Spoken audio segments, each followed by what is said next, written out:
因为疫情的关系，所以顶学期每一间学校的课程大部分拢以线顶为主。议员针对高中、高职阁有私立学校的学杂费来向市府争取补助，呼吁市府中央无补助的，希望市府会用提供一寡方案来替学生的家长来减少负担。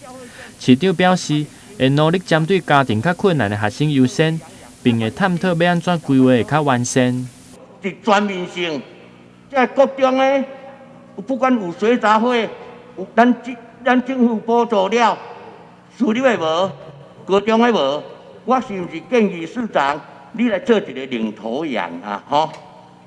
大家县市政府拢真拢死定定，我希望讲你提出你的魄力，你咱台南市民的一个担当，吼！这个用学杂费的方式，因为今年拢无读册嘛，吼，学杂费照收嘛，无对一间校要退钱嘛。哦，对不对？哦，拢无咧摕钱啊！啊，是毋是讲啊，市长，我建议你来照顾咱台南市民，来照顾咱台南市民，互全台湾拢知影，市长是有担当的。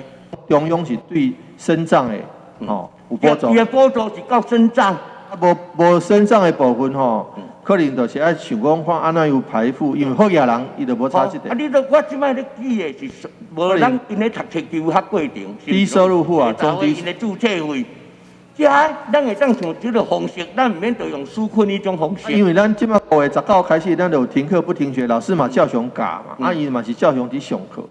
但是即摆你讲的就学杂费补助，就是讲看是毋是。低收入户还是中低收入户，咱来想办。无啦，你反正市长，我是感觉你要有一个担当啦，吼，用一个担当啦，做交别县市无共款的啦。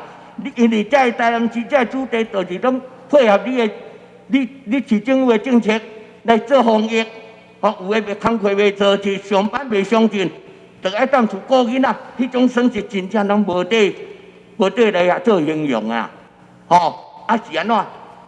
是安怎？咱市政府。袂当做你领头羊来先做风看。